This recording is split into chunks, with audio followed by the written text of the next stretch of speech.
Hi hello சொந்தங்கள் அனைவருக்கும் இனிய வணக்கம். இன்றைக்கி நம்ம என்ன பார்க்க போகிறோன்னா, நம்ம தோட்டத்தில் கொள்ளு செடி போட்டிருக்காங்க. ஆக்சுவலாக அதை நான் ஃபஸ்ட் டைம் இப்போ தான் பார்க்குறேன். நீங்களும் ஃபஸ்ட் டைம் பார்க்கலாம் வாங்க. இதான் கொள்ளு செடி. ஆக்சுவலாக நான் இது வந்து சங்குப்பூ பூக்குள்ள அந்த செடின்னு நினச்சேன். அந்த ப்ளூ கலரில் சங்குப்பூ இருக்குல்ல, அது மாதிரியே தான் இருந்தது பார்க்கும்போது. சரி சங்குப்பூ செடின்னு தான் நினச்சேன். அதுக்கப்புறம் தான் சொன்னாங்க இது கொள்ளு செடின்னு. நான் ஃபஸ்ட் டைம் உண்மையிலே கொள்ளு செடி இப்போ தான் பார்க்குறேன். ஓ இப்படி தான் இருக்குமான்னு எனக்கு தெரியல. நான் இவங்க ஆயா சொன்னதுக்கப்புறம் ஓ செம்மல்ல இதான் கொள்ளு செடியா அப்படின்னு சொல்லி பார்த்தேன். நீங்களும் பாருங்கள், கொள்ளு நல்லா காய் வச்சுருக்கு பாருங்கள். அந்த கொள்ளு செடி காயெல்லாம் வந்து கீழே இருக்குது, அடிப்பகுதியில் இருக்குது. நான் பார்த்துட்டு சூப்பராக இருந்தது. அதுதான் பாருங்கள் எவ்வளோ காய், ஒரு செடியில் எவ்வளோ காய் வச்சுருக்கு. அதில் பாருங்கள் மொத்தம் ஒரே ஒரு காய் பயிரை மட்டும் நான் பிச்சு ஓப்பன் பண்ணி காட்டுறேங்க பாருங்கள்.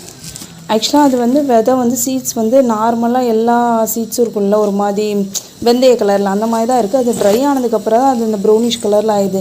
கொள்ளு செடியோட பூ பாருங்கள், அப்படியே பார்த்தா உளுந்தஞ்செடியோட பூ மாதிரியே இருந்தது. எனக்கு கம்பேர் பண்ணி பார்க்கும்போது சூப்பராக இருந்தது, பார்க்கவே அழகாக இருந்தது. நான் ஃபஸ்ட் டைம் இப்போ தான் கொள்ளு செடியை பார்க்குறேன். நீங்களும் ஃபஸ்ட் டைம் இப்போ தான் பார்க்குறீங்க அப்படின்னா லைக் பண்ணுங்கள், கமெண்ட் பண்ணுங்கள். கண்டிப்பாக கமெண்ட்டில் சொல்லுங்கள் இது ஃபஸ்ட் டைமா இல்லை ஆல்ரெடி தெரியுமா சொல்லுங்கள். Thank you for support, thank you for வாட்சிங்.